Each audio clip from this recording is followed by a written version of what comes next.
Tantor Audio, a division of Recorded Books, presents The Highlander's Destiny by Mary Wine, narrated by Timothy Campbell.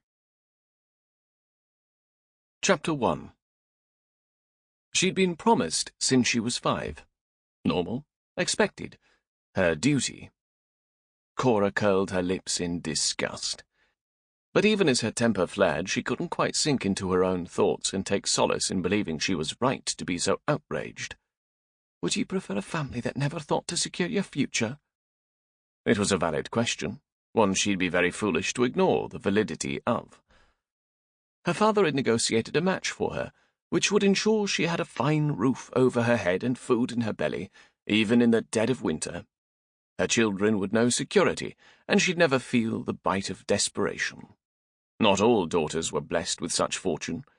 There were maids in the kitchens who would tell her frankly just how well off she was, while they struggled to stay in the favour of the head of house to maintain their positions. Their next meal was never guaranteed, for they might be put out if they failed to impress. And still Cora raged against her life. She felt like chains bound her to a wall in a dungeon. Her spirit longed to be as free as the wind. She felt like a bird who was frantic to fly away because it belonged in the sky. To do what precisely? That was the question Cora sought an answer to, while at the top of the north tower of the Mackenzie stronghold. She'd thrown the shutters open wide, allowing the wind to blow full into her face. The chilly blast seemed to calm something inside her, a recklessness that had been growing stronger in the last few years. Honestly, maturity should have had the opposite effect. Wasn't that the way life worked? Only a child embraced recklessness. Her need to rush headlong into the unknown should have diminished as the years of adolescence passed. At 22 years of age, Cora should have discovered healthy respect for a secure home and a future where she was assured of prosperity. Logically, she understood that life had to be planned, and then deep inside her soul she fought against such order, as she would have struggled against chains around her body. It frustrated her. She bit her lower lip for a moment. No, better to say, she frustrated herself. Perhaps she was still a child, to rage against what made sense. Cora closed the shutters and moved over toward the bed. Stripping out of her clothing, she ended up looking at her reflection in the polished mirror. A woman stood there. Her figure was full, no traces of childhood left. And besides, she didn't even feel a tiny twinge of heat on her cheeks for looking on her nude body. No, she wasn't a child any more, not in flesh or thought, which left her contemplating her reflection and trying to decide why she was so discontented. She'd never met her betrothed. He might suit her well enough. You might detest each other. Cora shook her head. Not because she agreed that she might not care for her intended husband, but because she was honest enough to admit that what burned inside her had nothing to do with Cormac Grant. She hungered for something else. It would certainly be nice if she could decide what precisely it was she craved, yet it eluded her. She crawled into the bed and drew the bedding around herself. She noted the fineness of the sheets and how thick the comforter was. Above her head was a canopy supported by poles hung with thick curtains that might be drawn to keep the heat in. Aye, she was not childish enough to overlook how fine her life was. And yet she looked toward the shutters. The latch rattled just a tiny amount with the wind. She stared at that latch. Something inside her longed to be out in it, facing the gusts and feeling the tingle of its chilly touch on her face. She contemplated facing the brunt of nature's wrath. A foolish thought. Yet it stayed with her throughout the night. Redin Lindsay stood beside her husband on the steps of the main keep at the Mackenzie stronghold. In the yard, Mackenzie retainers were checking their saddles to ensure they were secure before mounting. Cora was in their ranks, her eyes sparkling with anticipation, and her step light because she was so excited. Redin moved close to her husband. Are you certain about this? The Grants might send for her any day. Lad Buchanan angled his head down to look at his wife. I suppose I see Cora's complaint in the matter of her match with the Grants. Cormac has not even instructed his secretary to write her a single letter. Redin lifted her hand and waved as Cora mounted in a single fluid motion. The girl had grown into a young woman who was very adept at riding. Perhaps Cormac Grant has no taste for the match your father made with Cora. Buchanan looped his arm around the back of his wife and pulled her close, just as he had no taste for Rolfe Munro. She shook her head. I find Mackenzie's more to my liking. She rose up onto her toes and whispered, Much, much more. Buchanan placed a firm kiss against her lips. Can you no wait until we've departed, brother? Cora demanded. Her tone was playful and full of excitement as she looked forward to the trip her brother had granted her permission to join in on. I canny, Buchanan informed his sister, since ye have taken so very long in departing. Cora's horse was eager to go. The animal didn't care for being turned back to face to keep. It pranced in a wide circle before Cora gained firm control of it. But she mastered the animal, proving her skill as she managed to make it stand facing her brother. She sat forward, her knees angled in toward her mount, and her thighs tight around the animal. She was going to ride the beast, not just allow it to carry her along. No one missed the skill she displayed. Buchanan nodded towards his captain, silently agreeing with the man over not settling Cora on a more docile mare. But his sister was watching him, her eyes narrowing as she caught sight of Buchanan and his captain scrutinizing her. We'll celebrate Samhain when ye return. Buchanan raised his hand in a formal farewell. Cora narrowed her eyes for a moment, but turned her mount toward the gate. A dozen Mackenzie retainers joined her as they rode out of the stronghold. I dinna believe she got the point, Buchanan muttered to his wife. Dinna doubt it, Redden argued quietly. Cora has a sharp wit. She held up a single finger. And the care for not openly arguing with the laird, even if ye are her brother and beaten her. Buchanan drew in a long breath as the dust settled in the yard. The wind was blowing cold now. Around them the fields were dry as the harvest had been brought in. Samhain would mark the end of the season. Snow would be falling soon after. Cora understands you've given her a chance to run free before you must demand she settle into the place your father promised her. Redden said what was on her husband's mind. Buchanan shook his head. If the lass finds another man she'd rather wed, I would consider him. Seeing as the Grants have made no move, they can hardly argue too much if I inform them that she's set her sights on another. Which is why ye have sent her to Munro Land on a matter of little importance, Redden remarked, to see if there is any spark between her and Rolfe. Buchanan locked gazes with his wife. Cora has a need to be busy. If I didn't give my approval for something, she'll think up one of her own. Buchanan flashed his wife a knowing grin. Besides, Rolfe is a good man. It's time he took a bride. Because ye, Buchanan placed a hand on her distended belly, are my wife. Redden felt her second child kick. She was truly wed, and by her own choice. She looked out the gate where the Mackenzie riders could be seen just disappearing over the rise in the road. The Mackenzie retainers had several words for Cora. They enjoyed her strength, but there were growing rumblings for her to shoulder the responsibility of making a match which would secure a good alliance for the clan. Redden knew the burden too well. Fate had been kind enough to bless her with a husband she loved. Was it too much to hope Cora might find Rolfe Munro to her liking? Who knew? At least it was better to have a little hope left, even if Redden recognized it was the last one that might be afforded to Cora. At 22, the time had come. Redden would have to pen the letter to the Grants herself as mistress of the Mackenzies. But for now there was a possibility of something else. Redden smiled, and silently wished for good fortune for her sister-in-law. One chance. Of course, life rarely offered even that. There was gossip about her. Cora wasn't oblivious to the way the Mackenzie retainers were casting looks her way. They had expectations, one steeped in traditions and rich with benefits for the clan. She wasn't insensitive. Life was hard, and no one made it alone.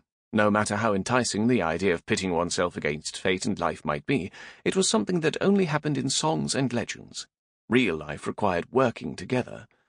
The Mackenzie clan was strong because of every soul who placed allegiance above their personal need for glory. As the lad's daughter, she needed to be practical. Her father had made a match for her with Cormac Grant. It would secure an alliance that would ensure peace. Fighting meant suffering for everyone. Moonlight raids translated into lost homes and crops. One death in the heat of battle could spark a feud that might stretch for generations. Every member of the clan had their place, and with it came responsibilities. Hers was to wed with an eye on alliances. Cormac wore the same yoke. Cora sighed. She felt a tightening around her throat. A sense of panic was growing inside her lately, one all of her logical thoughts seemed powerless against. At least her brother seemed willing to give her more time. Most men would have already pressed Cora to prepare to go to her intended husband's holding, but the laird had obligations as well. The Mackenzie retainers gave Buchanan their obedience, and in return her brother would be expected to make her accept her responsibilities to her clan. Cora felt that tightening around her throat again. This time there was also a tingle on the back of her neck. The wind blew in a hard, sudden gust. Dry leaves rattled in the trees, adding to the sense of unease, raising goosebumps on her skin. Fate might just be stirring. As Samhain approached, it was the time for spirits, both good and bad, to rise all around them. The harvest was in, and now the battle to survive until the next season would begin. Winter was always the time when everyone was shut inside and had ample opportunity to talk. There were no fields to tend, no roofs to mend. Conversation would flow. The growing number of looks being cast her way confirmed the topic her clansmen were discussing was her future. But where to go? The path in front of her was as unreadable as ever. Hours of prayer and soul-searching hadn't yielded any clear idea of where she should seek whatever it was out in the world that would ease the growing tension inside her. She was restless, but what did that mean? Running away seemed pointless unless she had some destination in mind, something to become or someone to be with. So she'd go up to Munro Land. Her brother had sent her to deliver a letter. It was a less than important task. Cora saw through it, and yet she was grateful to her brother for offering her one last ride across the Highlands before winter closed in. She leaned forward, enjoying the chill of the wind across her cheeks. Some of her hair worked its way free, and the strands blew back across her cheeks. Unbridled, she truly was, and completely unrepentant as well. "I'm amazed your brother allowed you out so late in the season." Rolfe Munro wasn't laird yet, but his father hadn't been in good health for years. There was a hardness in Rolfe's eyes which spoke of the toll leading the Munro took from him. He was young, and yet he was a man because life demanded it of him. The way he'd risen to meet the expectations placed upon him was by far the most attractive feature he had. Cora did feel a twinge of guilt over the thought. She was being overly harsh. "You mean judgmental?" It was true. Rolfe had golden hair and blue eyes. He was built tall and had thick muscles on his shoulders and arms to prove he didn't just lead in name alone. No, the man trained with his men, rode with them. He would be laird of the Munro by more than bloodline. He'd spent years earning the respect of his men. Yet he moved her not at all. Rolfe suddenly chuckled. "Mistress Cora," he muttered as he lifted a measure of whisky up in a silent salute to her, "would you be kind enough to not slice me to the bone while I sit at my own table?" Cora blinked, forcing herself to focus on the conversation. "I didn't understand your meaning, Laird Munro." Rolfe muttered with a narrowing of his eyes. "No mercy for me, it would seem." He drew a sip from his whisky and took a long moment to enjoy the bite of the strong brew. When his eyes widened again, she felt the look he sent her all the way to her toes. "Has Cormac not taken the time to meet ye, lass?" Rolfe asked. It was a blunt question, one which skirted the boundary of decency. Rolfe knew it, too. There was a flash of boldness in his eyes that tickled her. She leaned forward, maintaining his gaze. "Ye," Cora declared softly, "aren't nearly as civilized as ye attempt to convince the world." Rolfe lifted a toast to her again. "I'm a Highlander, lass. There are expectations." He made a slow motion with his glass. "If I'm too congenial, well, someone might start saying I'm civilized and more suited to the lowlands. I'll be expected to wear breeches before too long." Cora laughed at his explanation. "We can't have that."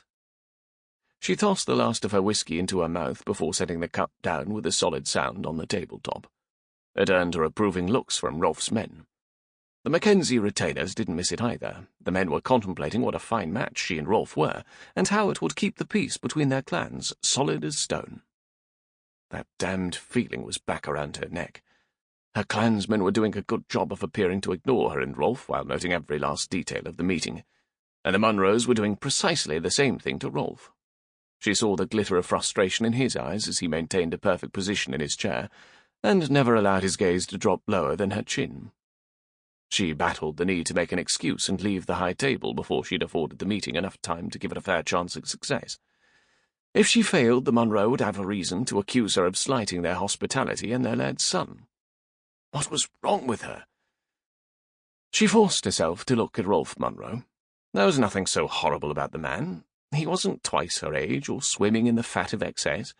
More than one bride would be content to discover him waiting for her when she completed the journey from her father's home. Not her, though. And to be fair, there was only a mild expression of interest on Rolfe's face. He was performing according to the same guidelines she was, minding his manners, thinking of the way his actions would be picked apart by both their kin. He didn't find her any more interesting than she did him, and he was lecturing himself as to just why she wasn't at all a poor choice for a bride. Rolfe Munro didn't want her, but he'd settle for her. Odds were Cormac hadn't contacted her because he felt the same way she did about their impending union. Oh, so ye want to be craved? Was that at the core of her restlessness? A desire to fall in love? If so, she was setting her feet on a perilous path, for love was so very often not returned. No, that wasn't it. Rolfe's lack of passion wasn't needling her. She'd been discontent before leaving the Mackenzie stronghold. Later, as she should have been sleeping, Cora gazed up at the ceiling. The walls around her were thick and sturdy. She should have taken solace in them. Instead, she was eager for sunrise and the opportunity to depart. There was something pounding through her that demanded she climb back in the saddle. Dissatisfied when she realized she had no reason to feel as though life had left her wanting, for she had much more than many, she went back to sleep with frustration gnawing at her. Shame was there as well, for she was no longer a child who might convince themselves that they were justified in their battle against what simply was. Perhaps it was time to meet Cormac Grant, see how the man affected her, give the union her father had arranged a chance. After all, the man hadn't arrived the moment she turned 18 and demanded she be given to him. More than one man would have, for the sake of the alliance between their clans. Cormac was as stuck as she was. Perhaps he had someone he cared for. Was that the reason he'd not even sent one letter of introduction? Was he dreading the moment when her brother reminded him of his duty to honour the arrangements their fathers had made? Cora rolled over and screamed into the pillow. Her horse was skittish. The animal fought against the bridle as Cora pulled him to a stop. "Easy now," she cooed to him as she rubbed his thick neck. The animal's ears were far from relaxed. They moved as though searching for confirmation of a threat. Cora contemplated the sky. The Highlands were always a place of changing weather. A wise person kept one eye on the horizon when they were out of the safety of the stronghold. Munro Land was more than half a day's ride behind them now. "Mistress?" Rory inquired behind her. The Mackenzie retainer was hardened by life, his shirt collar weathered by the elements. His doublet was open a few buttons at the neck because the chill in the air was nothing compared to the bite of winter. The wind gusted. Like the snap of a whip, it blew through the stillness of the day. Rory looked up, his expression serious. "Best we hurry," Rory informed her. "I've a feeling the weather will no hold." Cora patted her horse one final time before she used her heels against its sides to urge it forward. The animal started with a jump. Cora tightened her thighs and maintained her seat as they continued on. Their pace was brisk, the horses all seeming eager to make it home. But fate wasn't planning to be so kind. The storm blew in from the north, with all the viciousness of a winter gale. It was an angry one as well, like it had been held at bay by summer and was finally free to rage. The wind ripped at the trees, tearing the leaves from the branches and leaving them bare. But that wasn't enough. Thick black clouds flooded the sky, colliding with one another and producing huge booms of thunder. The sound echoed up and down the rocky highlands, while Cora and the other Mackenzie struggled to maintain their grip on their bridles. It was a fight for survival now. The horses would run into the open, possibly over a cliff in panic, if they got free. Cora struggled to find the strength to grip the reins. Rain began to whip them. To say it was falling would be incorrect. The water was riding on the vicious wind, hitting them from the side like hard pellets. The onslaught was brutal, and it left her chilled to the bone. But the only option was to press onward. The storm wasn't willing to let them succeed. It unleashed a crackle of lightning that split the sky open in brilliant white bolts of fire. The thunder boomed again, and suddenly the very ground beneath them gave way. The long summer months had seen the land drying up, but now water was coming down too fast for the earth to absorb. The excess ran off in tiny rivers which joined others and grew, until there was a torrent of water. Cora looked around in horror to see they were near the low point in the land. She squeezed her thighs tight around the saddle and tried to guide the horse toward the high ground. But the horses began to panic. The neat column of Mackenzie riders fought for control, but they were no match for the horses. The animals turned and reared, seeking escape in all directions. Cora maintained her seat as her mount came crashing back down to earth. She felt the powerful animal leaping forward. She leaned down, hugging its neck. It jumped and bolted into the swirling storm, its only thought to escape the madness by outrunning it. Cora sucked in a breath. She strove to maintain her composure, fighting back the urge to join the horse in mindless panic. At any moment the land might give way to a cliff or another river, and she had to gain control of the horse before they both ended up dead. "Easy," she tried to settle the animal. She pulled back on the bridle, not too hard, just enough to get the horse's attention. She felt him hesitate, dropping into a canter. "That's the way," she encouraged. "Let's look for some shelter." Her eyes couldn't adjust to the blinding lightning, and the horse refused to be soothed. The thunder came again. Cora would have sworn she felt the sound as much as heard it. The next crack of lightning was directly above her head. The horse rose up, pawing at the air in an attempt to slay the storm. Up, and up, too far for the slippery conditions. Cora felt the moment when the animal's rear legs began to slip. She released the reins, but was helpless to do anything else. They both crashed to the ground. Cora rolled away, trying to escape the heavy body of the horse. The animal screamed as Cora grunted with the impact of several rocks. By some miracle, she escaped being crushed. Relief flooded her. She gulped at the air, trying to calm the hard thumping of her heart. But she suddenly realized it wasn't her blood roaring. It was a river. Swollen from rain, it was churning and gushing. She was still rolling away from her horse when she realized she was heading into the water. There was no escape. It grabbed her skirts and yanked her into its grip. She was torn off the bank and tossed like a broken branch into the water. It sucked her down, filling her nose and mouth. Her lungs burned as she fought to break the surface. A flash of lightning gave her direction. Cora fought hard and broke the surface. She drew in a breath as she was slammed hard against a huge rock.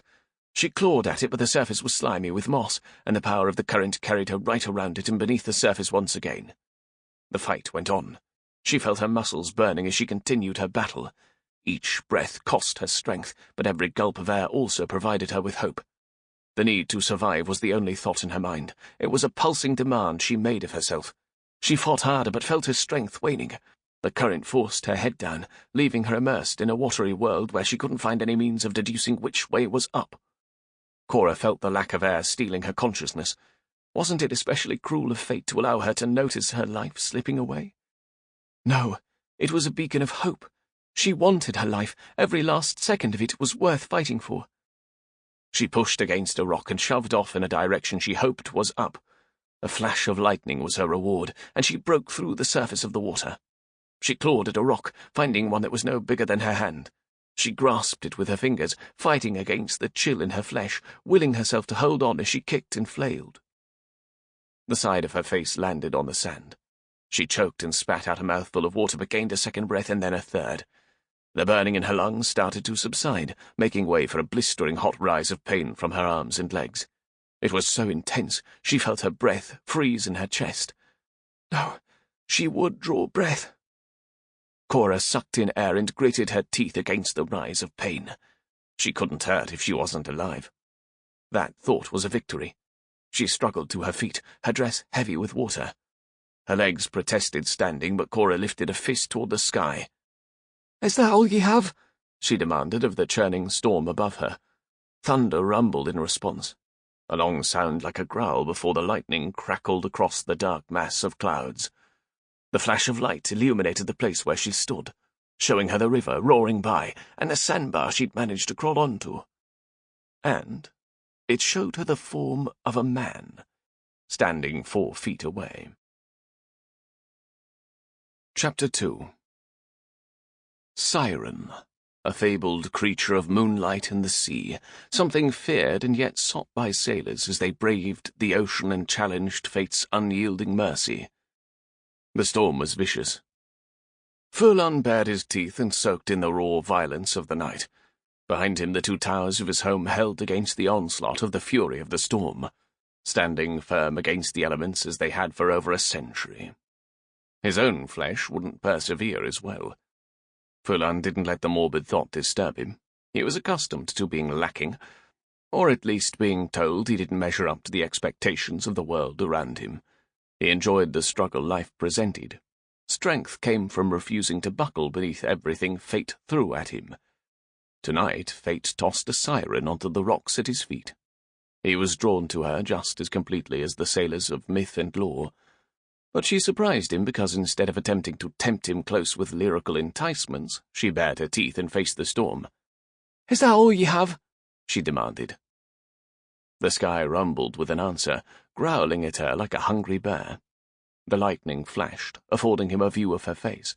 She was smiling with the victory of surviving the river's rage. He'd grant her that feeling, for the water was tearing at the edges of the bank, ripping rocks and trees away. It seemed winter wasn't planning to wait until Samhain to rake its claws across the land. The siren was due her measure of accomplishment for surviving. The lightning gave her a view of him. Her head tilted in his direction as her eyes widened. Darkness wrapped around them both a moment later, stealing any further details of her away from Faolan. The wind was howling around them. He had no idea if sirens were the same as other women when it came to manners they expected men to have. But it mattered very little at that moment, because all that was important was survival. Another crack of lightning showed him the way her frame shook. Soaked to the skin, the wind was biting into her. The river had failed to kill her quickly with drowning. Now the water was going to continue to try and claim her life by freezing her. He wouldn't let it happen. Faolan reached out and closed his hand around her wrist. Her flesh was chilled where his fingers touched it. She turned her face toward his, her teeth bared against the onslaught of the storm. Her strength of spirit impressed him, sparking something inside him that was just as determined to keep her out of the jaws of death. He pulled her along, fighting against the wind and the mud to make it back to shelter. She struggled with her skirts. The fabric was waterlogged and plastered to her legs. He could feel her arm trembling. But a glance behind him showed him that her teeth were set, her jaw tight as she forced herself to take the next step. There was no hint of surrender on her face. But where her spirit might be willing, her flesh had limits. So he'd force her to keep moving, because he didn't want to find himself digging her grave when the storm broke. Cora gasped. The wind stole the sound in a second as though she'd never uttered it. The fingers wrapped around her wrist were so warm. Hot, really. The surge of victory she'd used to stand was fading now. Her perception of how warm his fingers were drove home just how chilled she was. She felt the cold in her bones, which meant if she wanted to live to see the dawn, she needed to warm herself. Whoever he was, he knew it too. He turned and pulled her along behind him. The rain pelted his wide shoulders, the wet fabric of his clothing sticking to his frame. He kept his pace slow as they traversed a section of bare rock, which was made slick by the heavy amount of water. Once they reached the regular ground, he moved faster. Her skirts were sticking to her legs, too heavy with water. She struggled against them, fighting to lengthen her stride. If he noticed, his pace never faltered. A crack of lightning brightened the scene, affording her a glimpse at a pair of dark towers. They were built of stone, the surface of them glistening.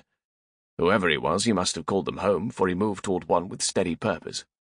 When he stopped, he released her wrist so he could use both hands to open the door. The wind fought him, but he persisted until the door was pried open in the face of the wind. She was half blown inside. He followed her, allowing the door to shut behind them. The air inside was hot on her cheeks. Cora immediately realized how hard she was shaking. She clamped her teeth shut to keep them from shredding her tongue, while she wrapped her arms around her middle in an attempt to gain control over her body. But it wasn't to be. Escaping from the river appeared to have used up her share of luck. It wasn't that she truly felt as though it was unfair, for surviving the night certainly was a feat. Only now her knees were buckling, and no amount of protest from her pride was going to stop her collapse onto the floor. But her companion kept her from hitting the ground. "We must get you free of your wet clothing, lass," he offered before reaching for the tie, holding her dress closed. Sample complete. Ready to continue?